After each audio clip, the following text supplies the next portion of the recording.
that's what we're going to go through. Oh, okay. Let me get out of that real quick. Okay.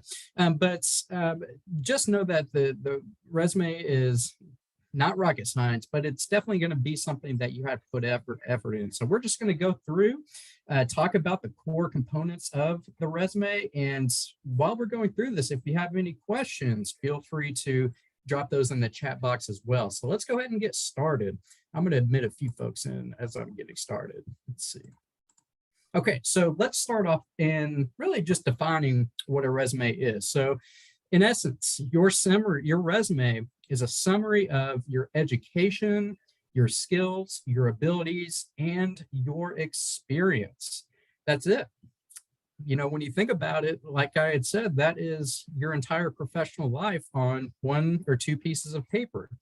But when you think about it, the resume doesn't get you the job. It really directs the interview conversation. This is what gets your foot into the door to interview for that particular position. So remember to not only spend time on your resume, but also the other components of the job search process. Now, of course, with your resume, you're going to want to make sure that you construct your resume towards that particular position that you're applying for.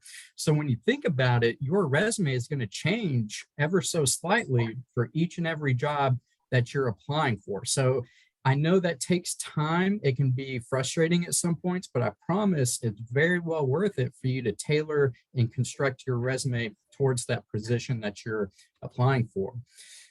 As we had said, think about your resume as like a tool in your toolbox. This is really your time to show and market yourself that you're the best fit for that particular position. So make sure you remember that as we go through these slides. It's a really good mindset to have. As we had talked about, the purpose of a resume is to secure that job interview. So in your resume needs to briefly and concisely relate to areas such as who you are as a professional, what you know as a professional, what you have done in the past, such as your experience, and then, of course, what you would like to do in the very near future as it relates to your career. We have to get that all onto 1 or 2 pages for your resume. All right, now, when I talk about resumes, there are 3 core components. We have to think about the format of your resume.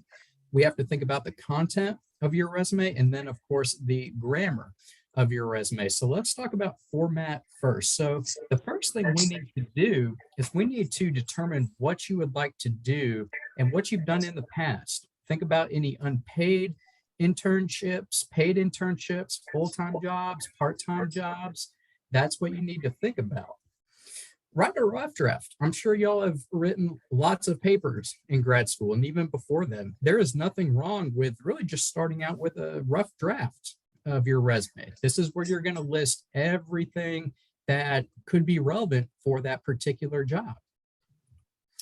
Now, in your resume, this is going towards more of the content, but we have to be very strategic. We have to plan and weigh every single word that you use. Remember, you only have 1 or 2 pages, so we want to make sure that we don't repeat any information. All right, now with the format, when we need to make sure that we are consistent. So whatever font you use, whatever font size, style, we need to make sure that's consistent throughout your resume. I get asked all the time how long a resume should be. You may have been told at one point that it needs to be 1 page, but there is no set standard on how long your resume should be, especially if you're in grad school. So, for example, when I graduated with my master's, my resume was 3 pages. But, you know, when you think about it, some may ask for a 1-page resume. So we need to make sure that you're prepared to perhaps include a 1-page resume.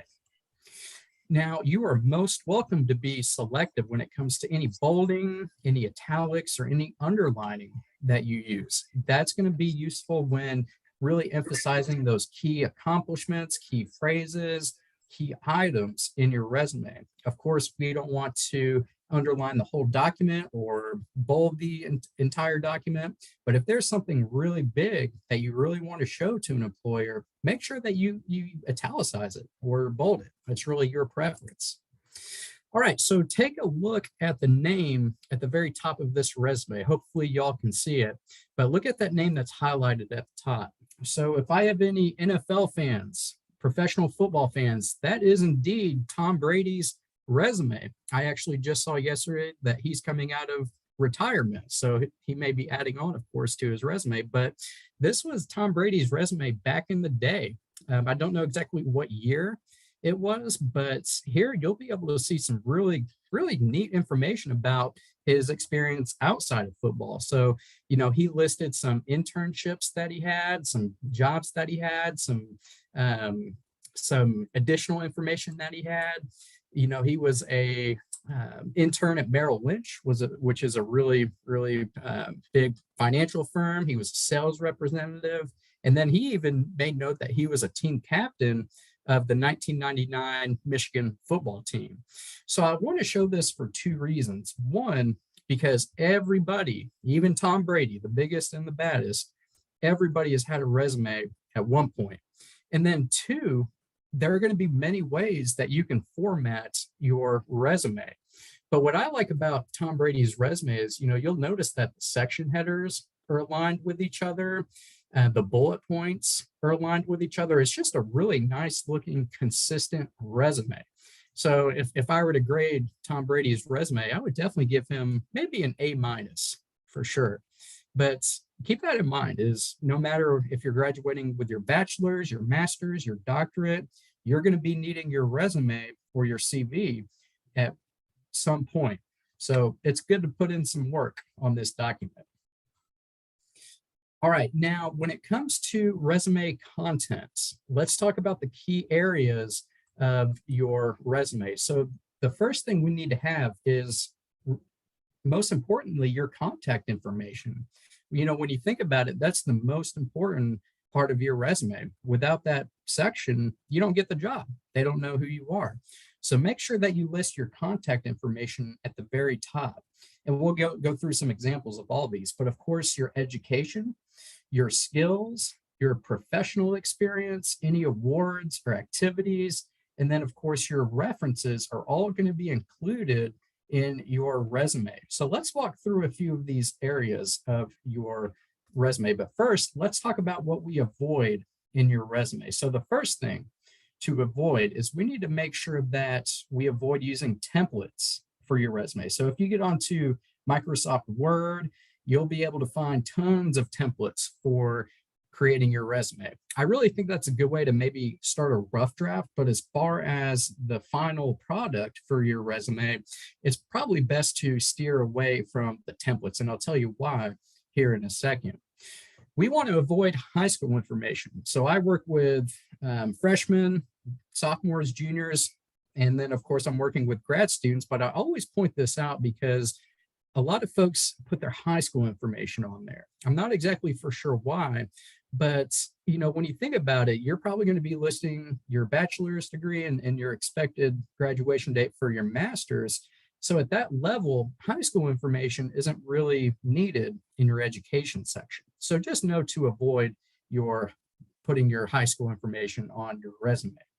Salary or geographical preferences, that's going to be talked about in the job interview process or after you accept the position. So make sure not to list that in your resume. That actually may be a disqualifying factor when they consider candidates. Me, and my statements, in essence, first person language, they already know it's your resume. So you don't need to have any first person language such as I, me, he, she, they, it. It's just simply too much for a resume. They know it's your resume. Reason for leaving previous employers, that's probably going to be a question that you get in a job interview.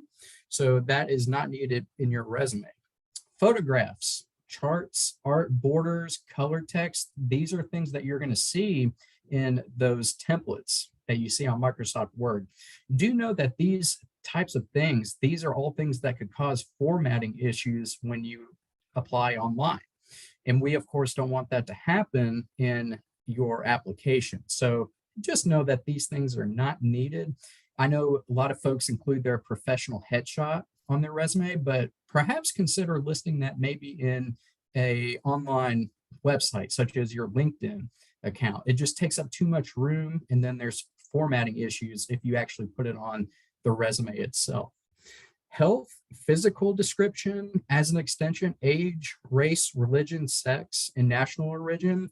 These are all protected classes, so therefore it's not needed in your actual resume documents.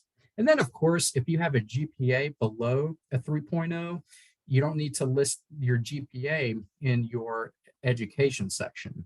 I know for grad students, at least where I came from, you had to maintain a 3.0 or above.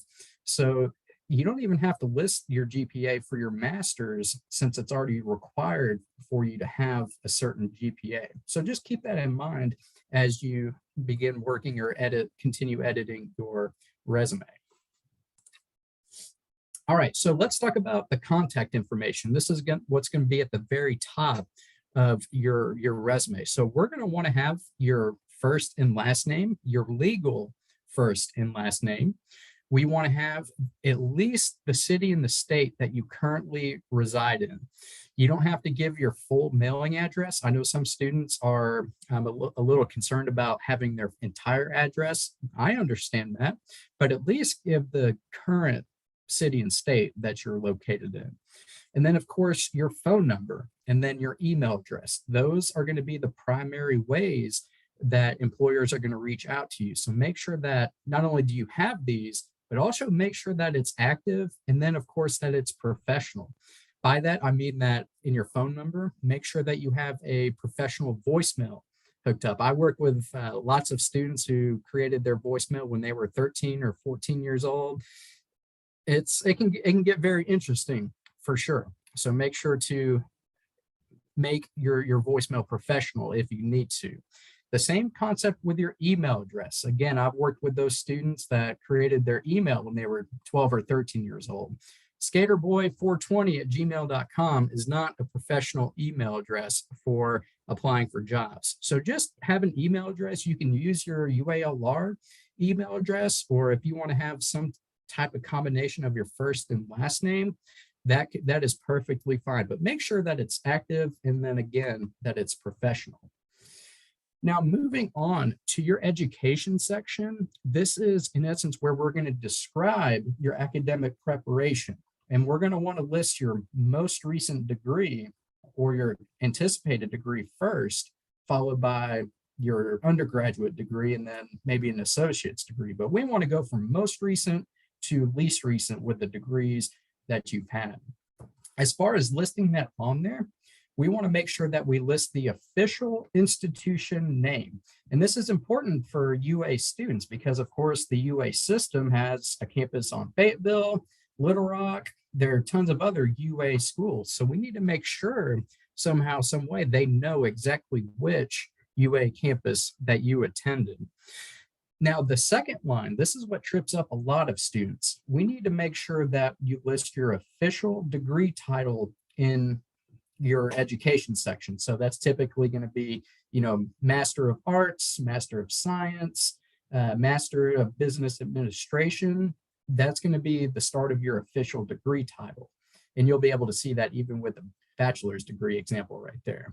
Another very important part of your education section is your graduation date. So just because you haven't graduated yet, make sure to still list at least what your expected or anticipated graduation date is. And then we had talked about the GPA. Again, if it's above a 3.0, go ahead and list it out there, if at least for your bachelor's degree. And then for your master's, it's not actually required. We already went over that, but just a quick note on your GPA.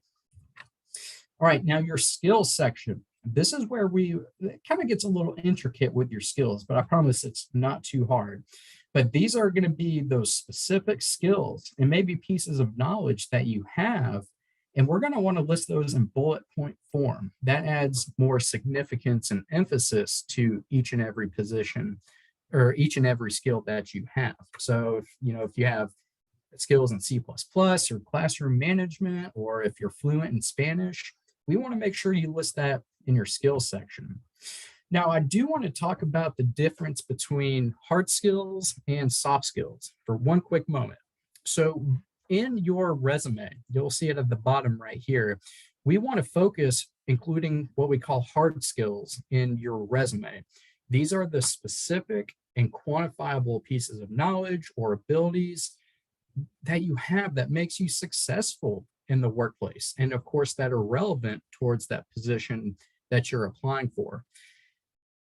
You can demonstrate those skills through tangible evidence. You can do that through perhaps your degree that you've obtained, maybe a certification, or maybe a project that you've done, or some of the work experience that you've had. So like any computer skills, foreign languages, math skills, programming skills, these are all those specific and quantifiable pieces of knowledge that you have that can be listed. Now, those soft skills, I have lots of students that they have communication, teamwork, creativity skills, which is really great. You definitely need those in the workforce. But if you list those in your skills section, it's very hard to prove just by listing it in a bullet point. What you can do is you can actually list those in your experience section. And that's going to give you a time to prove through an example or through a job description that you have that skill. So make sure just to know the difference between those hard skills and those soft skills. All right, your experience section, lots to talk about here, but you know, I have lots of students who really just want to include every single role and responsibility that they've done in their jobs in the past. But when you think about it, again, we only have 1 or 2 pages. So we need to make sure that you summarize your work experience. And of course, don't overlook any volunteer work, any internships, self-employments. Those all indeed do count as professional experience. And just like your education section, we're going to list those from most recent to least recent. So just a quick way to format those. So we're going to want to have I don't know if y'all can see my mouse or not, but we're going to want to list the institution or organization name, followed by the city and states. And then out to the side, we want to give both the beginning and the end date, or if you're presently working at that position. And then of course, we're going to want to have your official job title. You'll see that in bold right here. And then I only have 1 bullet point listed just so everything could fit on this slide. But again, this is where you're going to provide a summary of your job descriptions, maybe 4 or 5. Okay, but typically they're going to start with a really nice action verb such as provide or assisted or directed, managed. The list goes on and on of those action verbs. But through these job descriptions, you're really going to give a nice solid description of what that actual role was. And I'm going to show you some examples here in a second. But that's going to be the main format to do that. Of course, we're going to want to have those in bullet point form to add more significance. All right, let's watch a quick video. Hopefully y'all can hear this. No, my resume.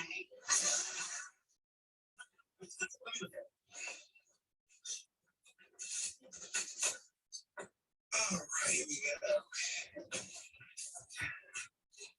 Well, first things first, if you're going to want people to take you seriously, you're going to have to stop dotting your I's with these little hearts.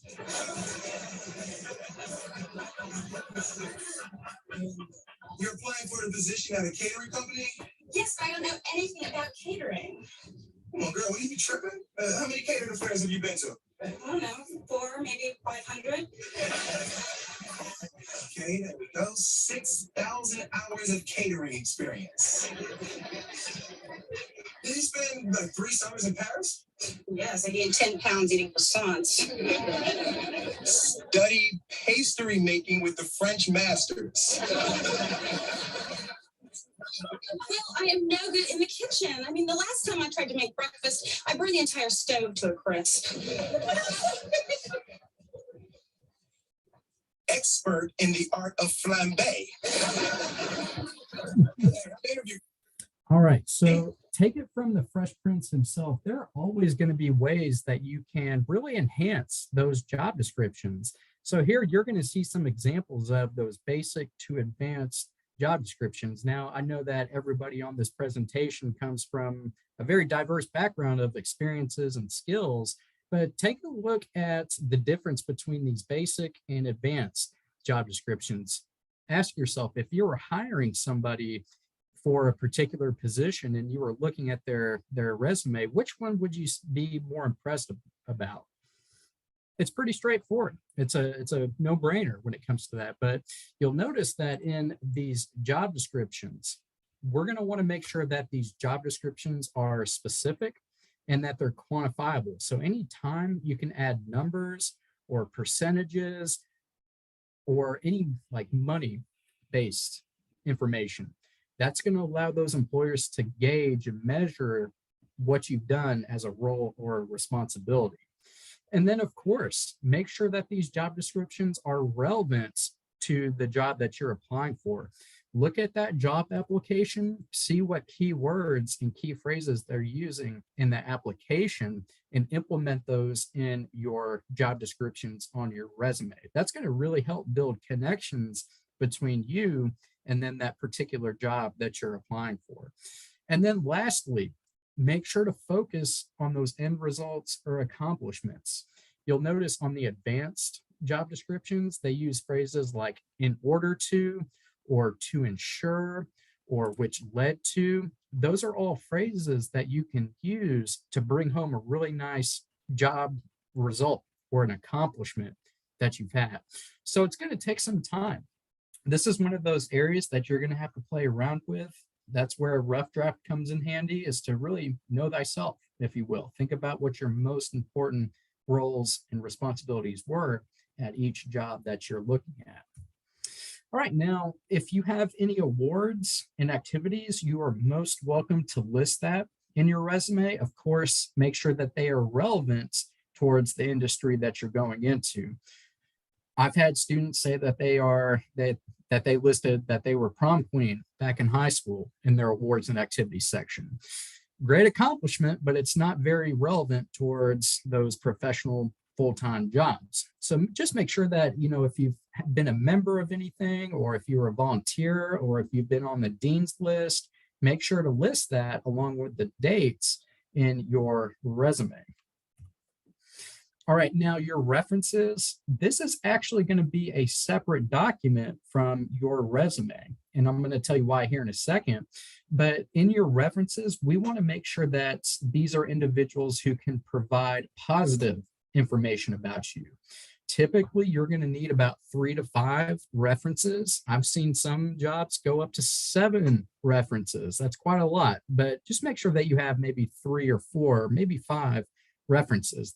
These can be folks from, your faculty, your staff, your boss, your manager. Those are all folks that you can get references from. But as long as they can provide positive information, you'll be in good shape. Now, with online job applications, typically you're going to have a spot for you to upload your resume, your cover letter, and then your references. So you are most welcome to have a separate Word or PDF document just for your references. That way you're not repeating information on the application. All right, so just some quick editing tips. Make sure that you actually print the resume out, because those employers may actually do so as well. So you need to check your resume for bleed or jagged or crooked edges, and really just how it looks overall and how well it appeals to the eye. Make sure that you don't use any borders. That's going back to the templates or graphic design that we don't want to include on your resume. It's just another opportunity for the document to maybe get messed up regarding format. So make sure we don't have any borders. Y'all, run spell check on your resume. I know that sounds pretty straightforward, but lots of folks forget to do that. And I can almost promise that if there are any misspelled words, those employers just simply aren't going to hire you. So make sure to not only run spell check through it, but to also give it to some other folks. Give it to maybe a family member or a friend's, or you could send it on over to me. I'm a career services specialist. So we are very well trained on looking for these types of things.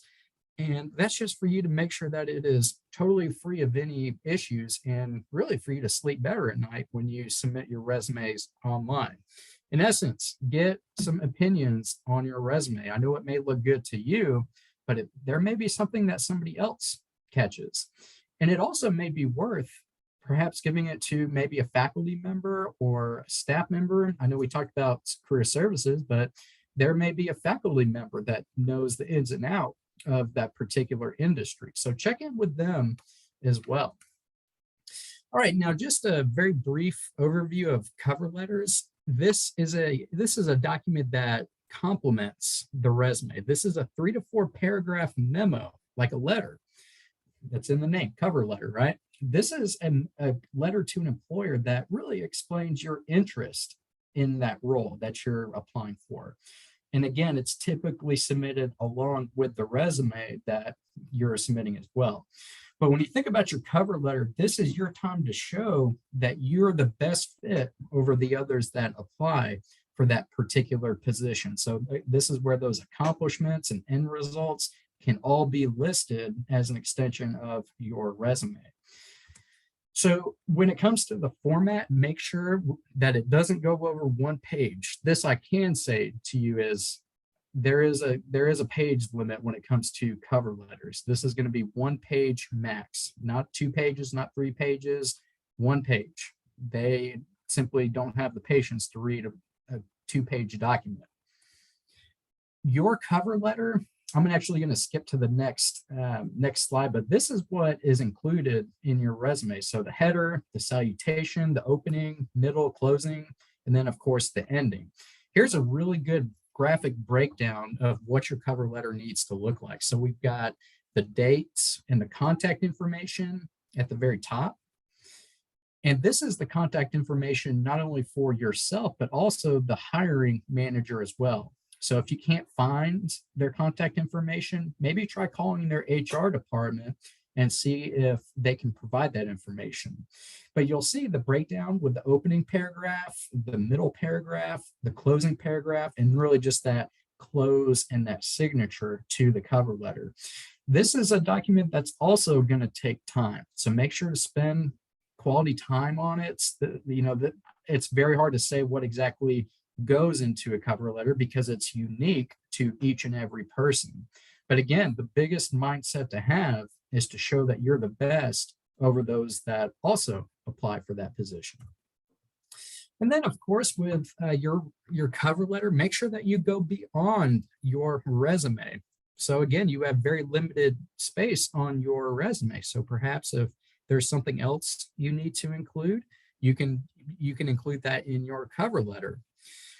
This is very important. Think not what the company can do for you. This is your time to stay focused on the fact that you're the best fit over those others. This isn't a time to ask what the company can do for you, salary or benefits, but this is to show them that you can produce results for that company. And you can do that by highlighting the right experiences. Again, it's going to complement your resume. Showcase your skills, throw in a few numbers, just like we do on the resume, just in letter formats. All right, so that goes through my information when it comes to resumes and cover letters. Just some key mindsets to remember is to make sure to construct it towards that position that you're applying for.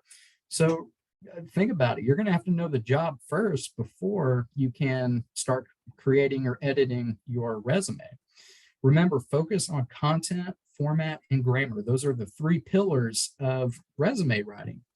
And then, of course, remember that resume does not guarantee a job. That simply secures a job interview. This is how they're going to base their decisions on who to call back for interviews. Okay. All right. So if y'all have any questions or thoughts, feel free to type that in the chat box. I'm going to go ahead and pull this slide up. If y'all can take out your phones real quick and just scan this QR code, all you have to do is just put in your UALR username and that'll get you checked in. We just like to track how many folks attend these presentations. But with that being said, if y'all have any questions, concerns, thoughts, I'm going to stick around. I'll be looking at the chat box. So feel free to reach out and get your questions answered. But with that being said, thank you so much for having me. I'm going to turn it back on over to the host.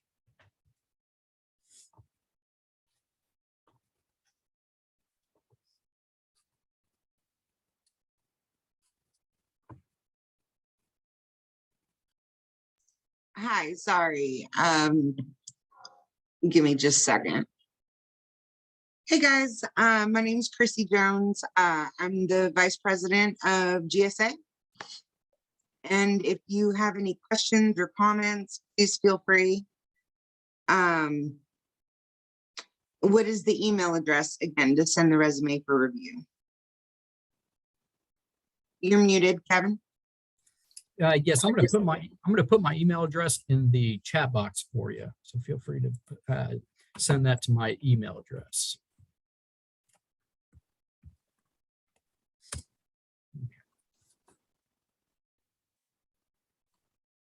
All right, did y'all get that? I think I'd sent that to actually somebody. I'm going to put that for everyone. Do that real quick. We'll actually have the copy of the recording on our website. It should be put up by tomorrow. Okay. Hopefully by tomorrow. Our person that runs our website is not here tonight, so I'm not sure what her workload is, but I'm hoping it should be up on the website by tomorrow.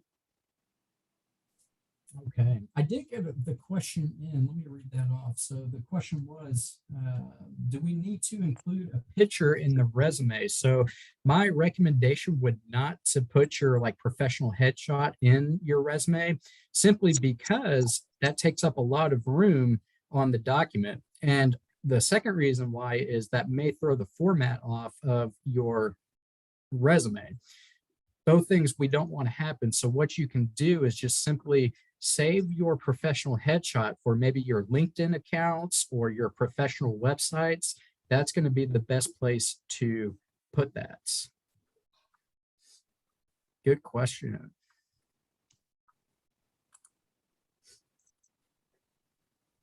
Any other questions?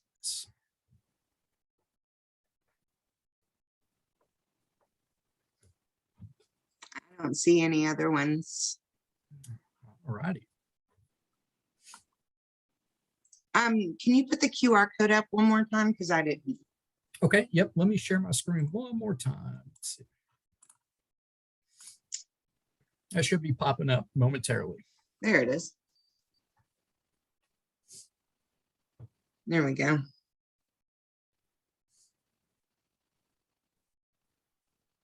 All righty, checked in. Perfect. All right. If you don't get checked in for some reason, feel free to email me as well. We'll get you checked in on our end. No worries. There are many templates for a resume. What do you think is the best one to use? My professional recommendation would be to honestly start off with a blank documents on Microsoft Word, just simply because a lot of these templates that you see on Microsoft Word, they're full of those graphic designs and all those. Some of them look really cute and some of them look really not really as professional as some others. So what you can do is steer more on the conservative side of resume writing, just so there aren't any of those formatting issues when submitting those. Because I've seen it before when students use those templates, they email it, it looks like an absolute mess when it's sent through. So I would steer more along the conservative side, if you will, when it comes to using templates.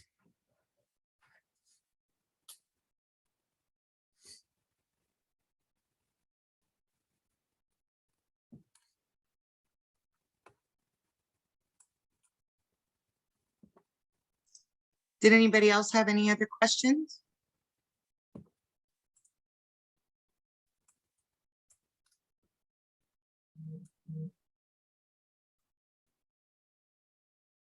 All right.